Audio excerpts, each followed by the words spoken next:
Au milieu de l'indifférence froide d'une rue bondée de Chicago, un garçon sans abri de 12 ans a vu un policier blanc se faire renverser par une voiture roulant à toute vitesse au milieu d'une intersection. Malgré le risque d'être mal compris et jugé, le garçon s'est précipité pour aider et a été pris pour le coupable. Ce n'est que lorsque le policier blessé s'est réveillé et a dit la vérité que la ville a compris que la gentillesse n'a pas besoin de permission pour exister. Avant de plonger dans le vif du sujet, dites-nous d'où vous regardez la vidéo. Nous aimerions connaître votre avis. C'était une froide soirée d'automne dans le centre-ville de Chicago. Le vent fouettait entre les colonnes rouillées du métro, et le pont en béton, au-dessus, résonnait du bourdonnement d'une circulation impatiente. En contrebas, des lampadaires à moitié allumés projetaient de longues ombres sur les murs de briques tachées et les bennes à ordures couvertes de graffitis. Les gens s'affairaient devant l'entrée de la ruelle, certains en manteaux élégants, d'autres en uniforme de fast-food où aucun ne regardait de travers. Une femme blanche serrait son sac à main plus fort en passant devant une silhouette empesée contre le mur. Un homme en veste de livreur bleu jeta un coup d'œil puis détourna le regard, marmonnant quelque chose à propos de ces enfants des rues qui mendient sans cesse. Ce personnage emmitouflé ne mendiait pas. Il réparait son vélo. Elia avait 12 ans, maigre, la peau brun cendrée et d'épaisses boucles brunes retenues par un bandana effiloché.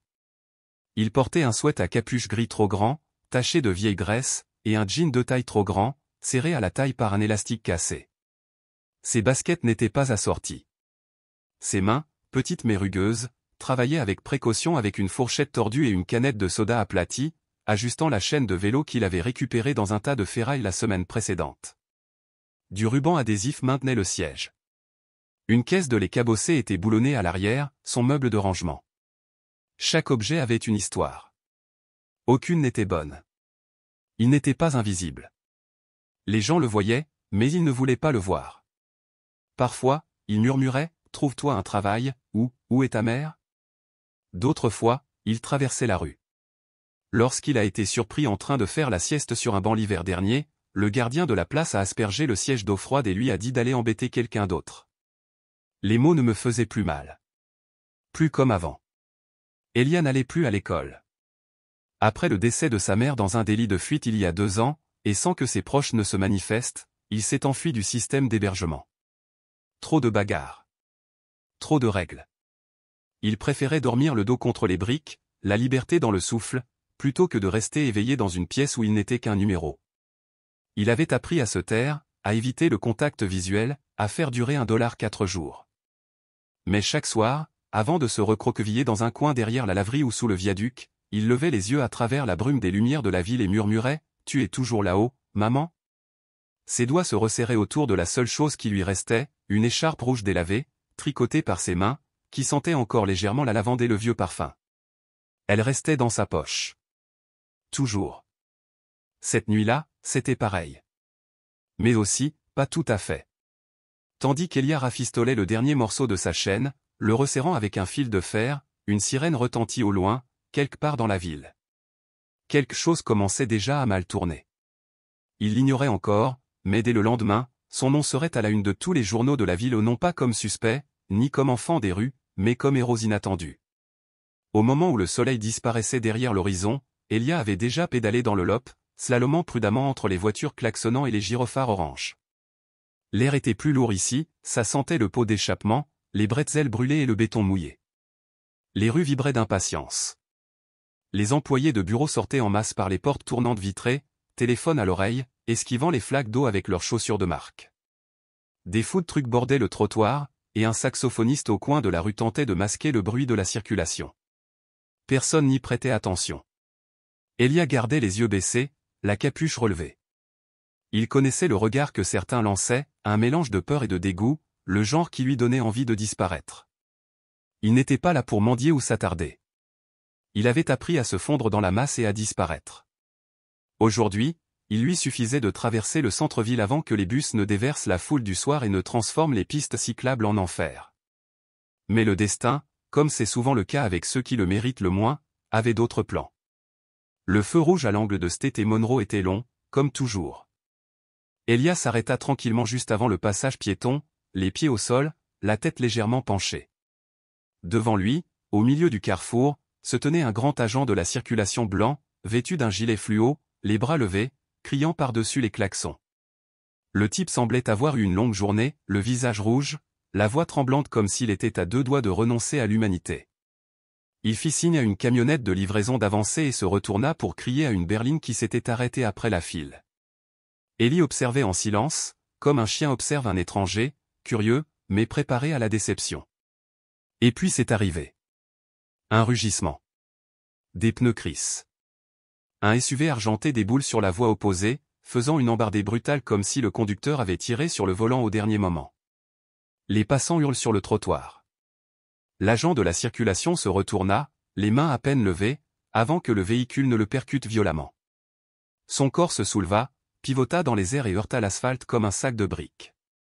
Le SUV fit un bond, fit un tête-à-queue et dévala la rue à toute vitesse. Tout s'est arrêté l'espace d'un instant.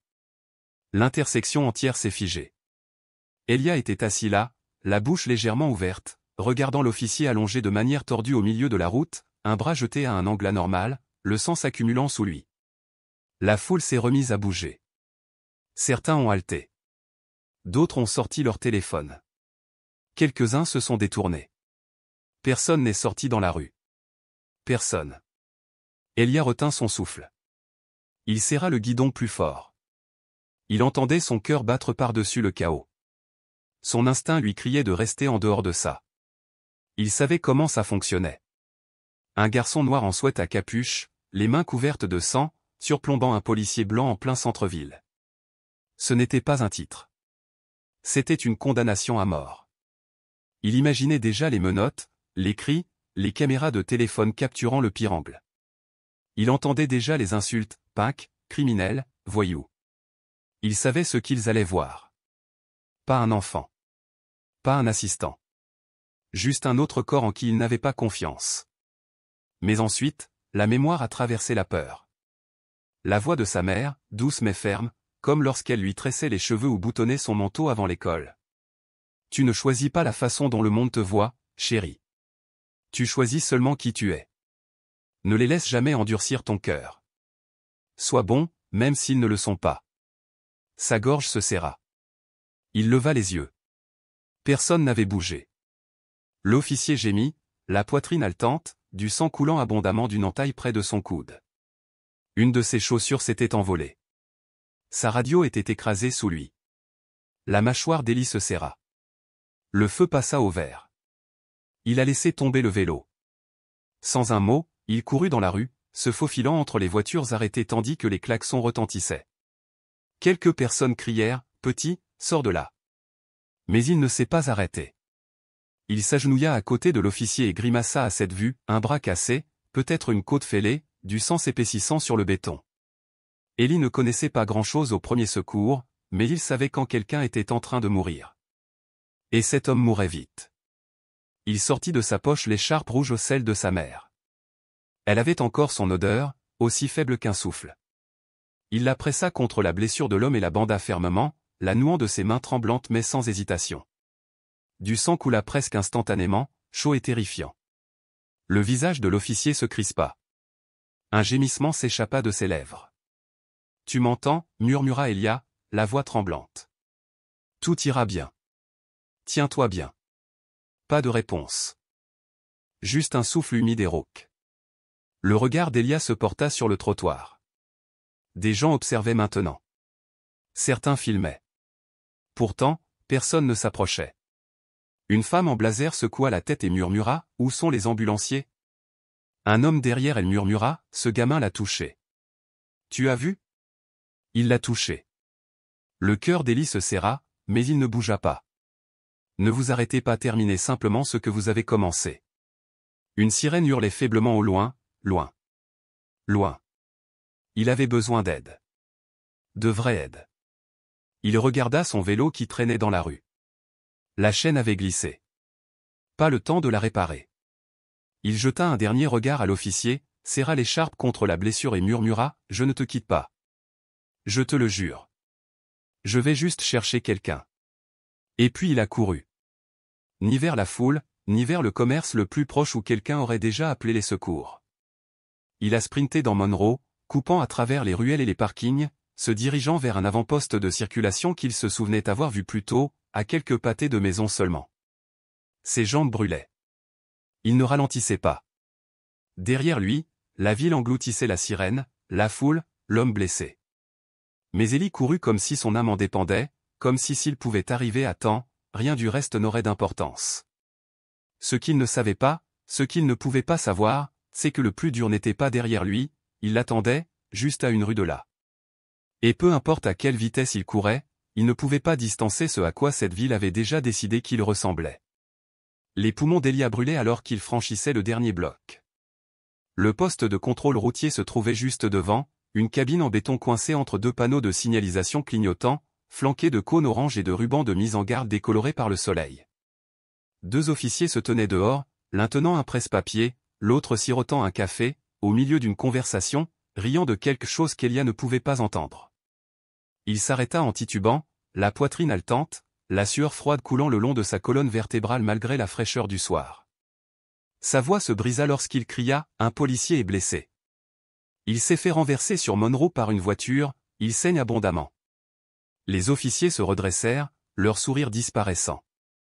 L'un d'eux s'avança, cherchant déjà sa radio. Où exactement? Juste au feu. C'était Monroe, halta Elia en désignant le chemin par lequel il était venu. Il est dans la rue. Il ne bouge pas. Le jeune officier hocha la tête et aboya dans sa radio, la voix coupée et officielle. Unité en panne à State et Monroe, appel urgent de médecins et de renforts, possible délit de fuite. La victime est à la police de Cincinnati, je répète, police de Cincinnati en panne. L'autre officier se tourna vers Elia, les yeux perçants, mesurant. Tu as vu ça arriver? Élie hésita, essuyant ses mains ensanglantées sur son jean. Je n'ai pas vu l'accident. J'étais de l'autre côté de la rue, mais j'ai couru pour l'aider. Je lui ai attaché le bras. Il saignait. J'ai utilisé ça. Il fouilla lentement, délibérément, dans sa poche et brandit l'écharpe. Il était trempé, rouge foncé, tordu, coagulé. C'est à moi. J'ai essayé d'arrêter l'hémorragie. Le visage de l'officier se crispa. Il ne hocha pas la tête, ne le remercia pas. Son regard se posa sur le sweat à capuche d'Elia, ses chaussures éraflées, la saleté sous ses ongles, le sang maculé sur ses paumes, puis revint lentement sur son visage. Ce regard méfiant, disséquant, comme essayer de résoudre un puzzle avec des pièces qui ne s'emboîtent pas. Reste ici, dit-il d'un ton neutre. Ne bouge pas. Je ne le suis pas. En quelques minutes, ils étaient de retour sur les lieux. Des lumières clignotantes ont peint les bâtiments en bleu et en rouge. Une petite foule s'était rassemblée, délimitée par du ruban jaune et un officier en uniforme aboyait des ordres. Élie courut à côté des deux patrouilleurs, le cœur battant à tout rompre, à la fois d'espoir et de terreur. Il a prié pour que l'officier soit encore en vie. Il vit l'homme toujours allongé dans la rue, bien que quelqu'un l'ait légèrement repositionné. Un ambulancier se tenait au-dessus de lui et lui insérait une perfusion. Un autre médecin leva les yeux alors qu'il s'approchait. Traumatisme contondant massif.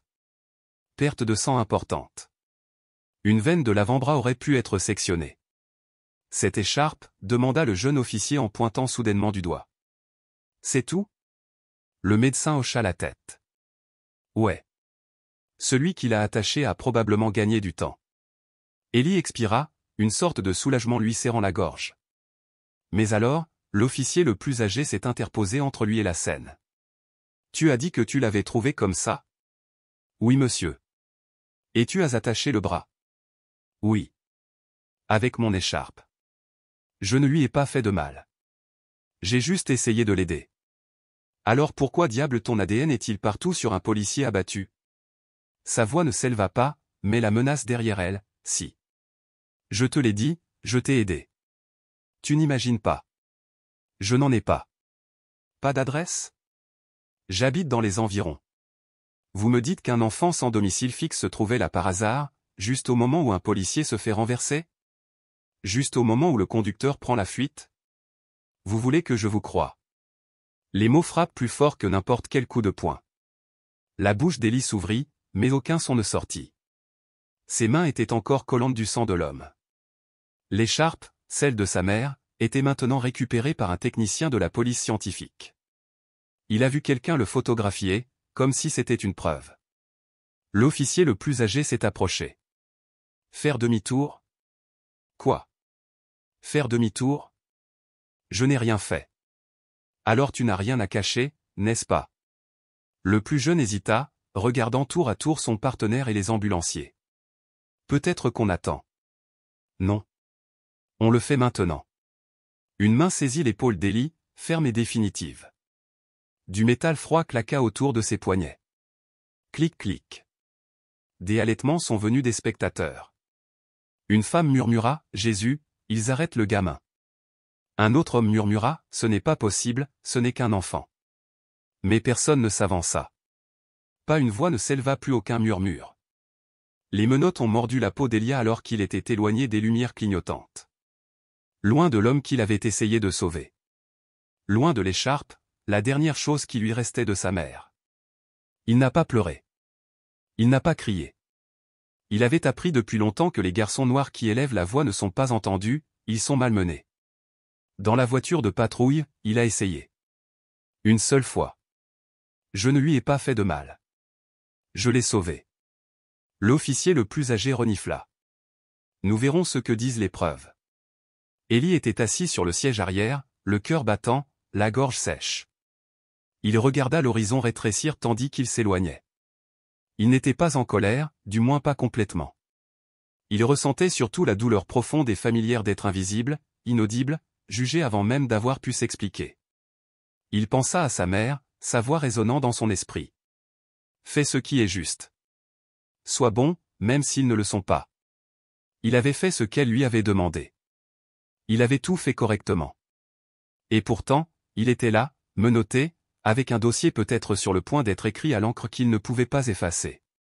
À la gare, personne ne l'a accueilli avec empathie. Ils ont pris son sweat à capuche. Ses chaussures. Ils ont pris ses empreintes digitales. Quand il leur a raconté à nouveau ce qui s'était passé, ils l'ont écrit comme s'il notait une excuse. Lorsqu'il a demandé si l'officier était vivant, personne n'a répondu. Il était assis seul dans une salle de détention gris pâle. Pas de fenêtre. Une lumière fluorescente vacillante. Une chaise et un banc en métal froid pressés contre sa peau. Il a frotté son pouce sur l'endroit où l'écharpe se trouvait dans sa poche.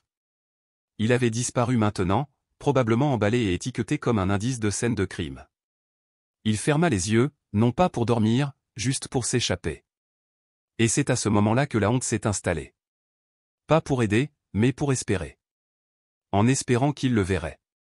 J'espère que quelqu'un dira merci. En espérant qu'être décent suffise à empêcher le monde de se retourner contre vous. Il aurait dû mieux savoir. Mais quand même, si on lui donnait à nouveau le choix, il n'était pas sûr qu'il le ferait différemment. Les lumières fluorescentes au-dessus bourdonnaient, un son auquel Elia s'était habitué au cours des dernières heures. Mais je n'arrivais toujours pas à bloquer. Le banc sous lui était froid, impitoyable, conçu pour vous rappeler que le confort ne faisait pas partie de cet endroit. Il était assis, le dos contre le mur, les bras croisés, les yeux vides. Il lui avait pris son sweat à capuche, son écharpe, sa voix. Personne ne lui avait parlé depuis plus d'une heure. Pas d'avocat. Pas d'assistante sociale. Il regarde simplement, certains avec suspicion, d'autres avec vide. La plupart l'évitaient complètement. Comme s'il était une tache sur le sol que personne ne voulait nettoyer. Une policière lui avait tendu un gobelet d'eau en plastique plus tôt, mais elle n'avait pas dit un mot. Je l'ai juste posé sur la table et je suis parti. Ellie ne l'a pas bu. Sa bouche était sèche, mais quelque chose en lui refusait le geste, non pas par fierté, mais par survie. Quand le monde ne vous donne que des miettes, vous apprenez à ne pas accepter des dons dénués d'humanité. Il ne voulait pas de pitié. Il voulait quelqu'un qui l'écoute. Il rejouait ces moments dans sa tête, encore et encore. Le cri. Le claquement. Le sang. Le silence. La façon dont l'officier le regardait, à peine conscient. Le tic des doigts quand Ellie a noué l'écharpe autour de son bras. Ça devait vouloir dire quelque chose. Quelqu'un a dû le voir.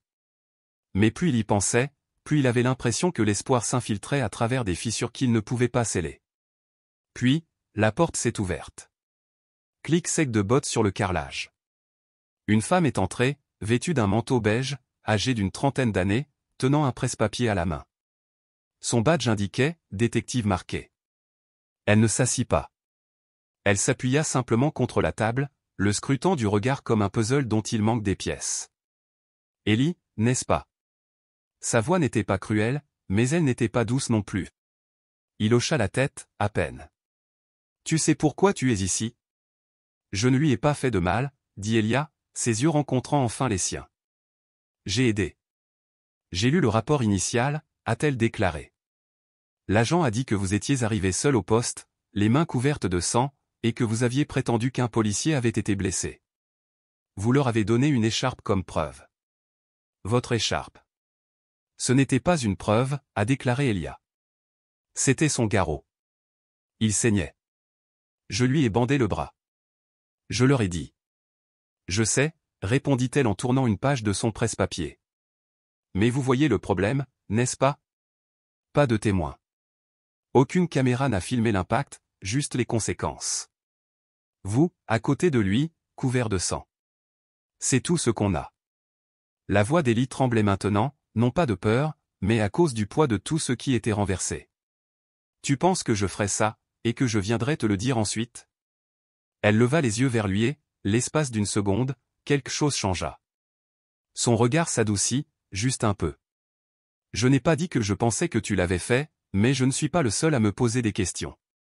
Il se pencha en avant maintenant, la poitrine serrée. Est-il vivant? Une pause. Son état est critique. Il a perdu beaucoup de sang. L'opération a duré des heures. Il est sous sédatif, mais son état est stable. Ellie se laissa retomber. Un souffle qu'il ignorait retenir s'échappa enfin de ses lèvres. Il va y arriver? Si rien ne change du jour au lendemain, oui. Le silence s'installa entre eux. Elle se redressa et se dirigea vers la porte, la main sur la poignée. Avant de partir, elle se retourna et dit. Je reviens demain matin. Si tu penses à autre chose, à quelque chose qui pourrait t'aider, c'est le moment. Je t'ai déjà tout dit, murmura Elia, plus pour lui-même que pour elle. Mais elle l'entendit. La porte s'est refermée derrière elle. Pendant ce temps, au 5e étage de l'hôpital Merci, dans une pièce baignée d'une lumière stérile et d'une urgence silencieuse, l'officier gisait dans son lit, pâle, inconscient, un tube dans la gorge et une perfusion dans chaque bras. Les machines émettaient des bips réguliers et calmes, comme si le pire était passé, mais la bataille n'était pas terminée. Une infirmière ajustait la couverture à ses pieds. Une autre vérifiait les moniteurs, notant les signes vitaux sur un bloc-notes. Personne ne parlait. Puis, peu après 5h12, ses paupières ont clignoté. C'était subtil, le genre de mouvement qu'on pourrait manquer à moins d'être entraîné à détecter de tels signes. L'infirmière s'est rapprochée et s'est penchée. Détective Morand, dit-elle doucement. Ses lèvres s'entr'ouvrirent, le souffle coupé. Ses yeux s'ouvrirent lentement, s'adaptant à la lumière. La panique traversa son visage un instant avant qu'il ne reconnaisse enfin. Il réalisa qu'il était à l'hôpital. Tu es en sécurité, dit-elle rapidement. Tu es à Merci. Tu as eu un accident. Tu as été opéré. Tu vas bien. Il cligna des yeux. Déglutit. Grimaça. Tu te souviens de ce qui s'est passé, demanda-t-elle. Il hocha faiblement la tête, sa voix rauque.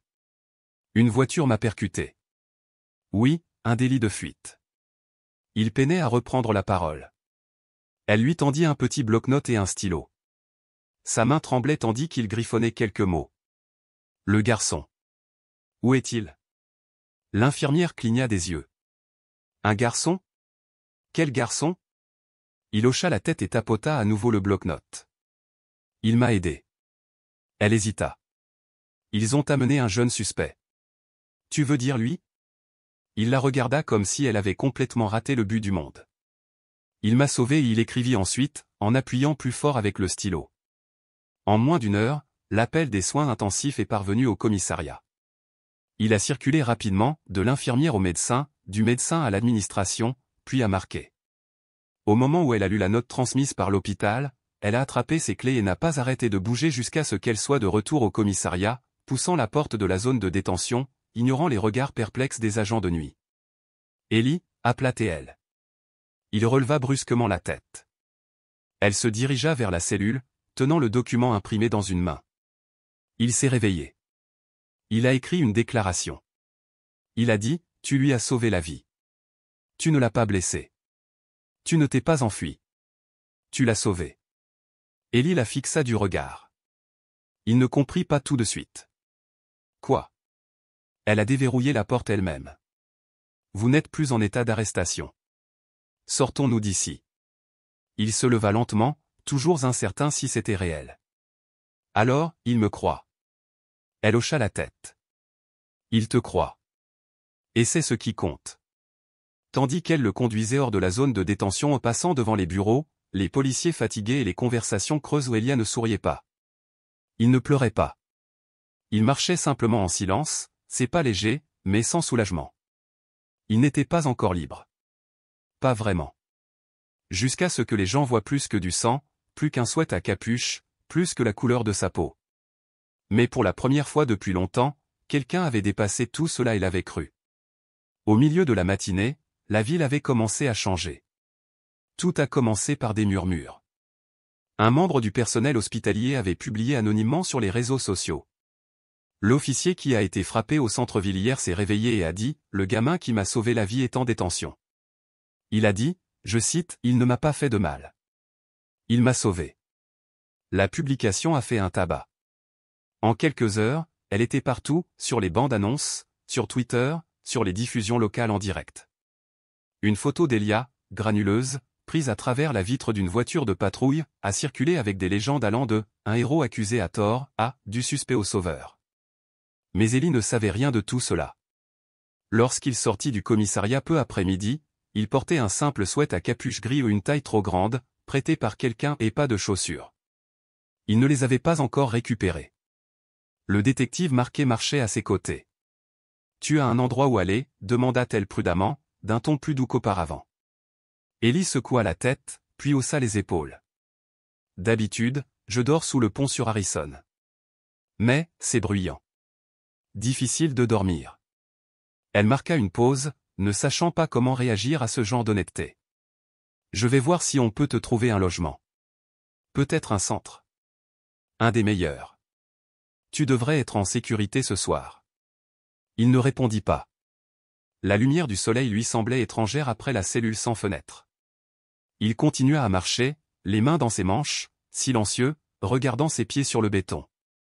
Ils passèrent devant une boulangerie, et l'odeur de cannelle et de beurre lui fit presque monter les larmes aux yeux. Son estomac gargouilla. Marquet la remarquait. « Tu as faim ?» demanda-t-elle. Il hésita, puis hocha la tête une fois, sans lever la tête. « Je me suis arrêté pour manger. » Elle lui commanda des crêpes et des saucisses. Un café noir pour elle.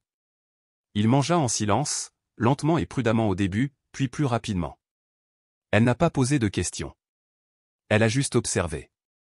Puis elle a finalement demandé. « Tu es sûr que tu n'as personne? De la famille? » « Ma mère, dit-il doucement.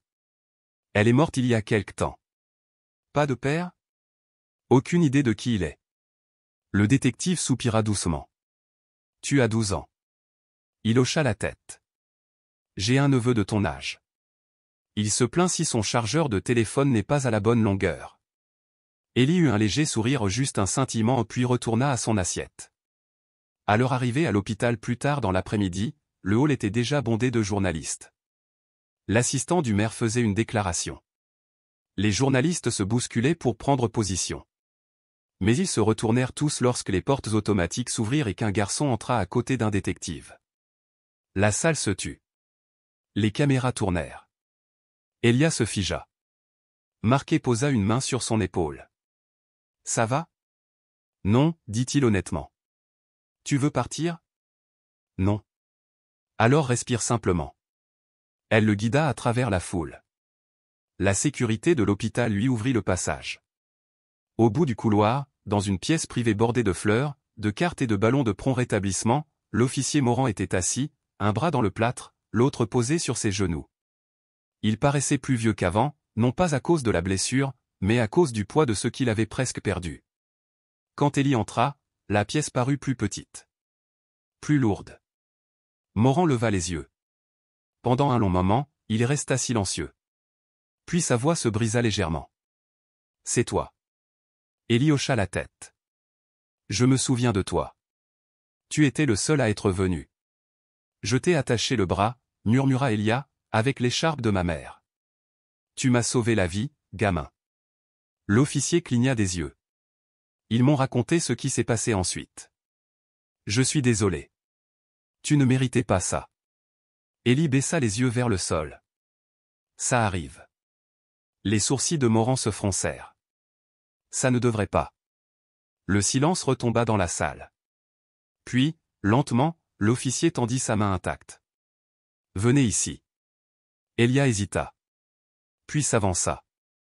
Morand le serra brièvement dans ses bras. Les caméras n'ont pas filmé cette partie. Ce n'était pas pour elle. C'était pour le garçon et l'homme, deux personnes de mondes différents qui s'étaient heurtées dans un seul moment de douleur et de grâce. La cérémonie officielle a eu lieu 3 jours plus tard, sur les marches de l'hôtel de ville. Le maire, le chef de la police et une rangée d'agents en uniforme se tenaient devant une foule de plusieurs centaines de personnes. Les écoles avaient quitté les lieux plus tôt que prévu. Les équipes de télévision filmaient sous tous les angles. Et au milieu des marches, vêtu d'un costume offert qui ne lui allait pas tout à fait et de chaussures neuves encore trop rigides, Elia se tenait debout, les mains jointes, essayant de ne pas bouger. L'écharpe était de nouveau dans sa poche, propre, soigneusement repassée, replacée comme un talisman. La police avait proposé de l'encadrer. Elia avait poliment décliné. Le maire se pencha vers le micro, sa voix grave emplissant l'espace. Aujourd'hui, nous ne célébrons pas seulement un acte héroïque. Nous rendons hommage à ce rappel puissant, le courage ne se mesure ni à un insigne ni à un statut. Parfois, il prend la forme d'un garçon qui n'a rien à gagner, rien à prouver, tout à perdre, et qui choisit pourtant d'agir. Élie entendit à peine les applaudissements qui s'ensuivirent. Il demeura figé, le cœur tambourinant dans sa poitrine, les yeux posés sur la foule devant lui. Certains visages affichaient des sourires. D'autres semblaient simplement curieux. Mais lui, il ne pensait pas à eux. Il pensait à sa mère. À cette voix douce et têtue qu'il portait toujours en lui. Sois bon, même s'ils ne le sont pas. Et maintenant, peut-être pour la toute première fois, quelqu'un avait enfin vu le garçon qu'elle avait élevé. Plus tard, alors que le soleil disparaissait lentement derrière les toits de la ville, Élie était assis seul sur les marches. La foule s'était depuis longtemps dispersée. Marquet s'approcha en silence, une canette de soda à la main. Elle la lui tendit. Tu t'en es bien sorti, aujourd'hui. J'ai pas aimé les discours, murmura-t-il. Ce n'était pas le but. T'étais pas là pour les impressionner. Il leva les yeux vers elle. Alors, qu'est-ce qui se passe maintenant? Elle sourit doucement. Tu auras le choix. Les gens veulent t'aider. Et je te promets une chose, tu ne dormiras pas dans la rue ce soir. Pour la suite, on verra. Tu l'as bien mérité. Élie tourna la tête vers la ville, là où les lumières s'allumaient une à une, comme des étoiles timides qui reprenaient vie. Tu crois qu'ils m'oublieront? Demanda-t-il. Elle secoua la tête. Aucune chance. Mais même s'il le faisait, il savait désormais une chose. Il ne s'oublierait pas lui-même. Et peut-être que c'était ça, le plus important. Il n'était plus une ombre qui passait sans nom. Il n'était plus ce visage effacé par un système trop grand pour le voir. Il avait, désormais, une histoire. Un nom. Un moment que personne ne pourrait lui enlever. Élie. Le garçon qui était resté. Le garçon qui avait sauvé. Le garçon qu'on avait enfin vu.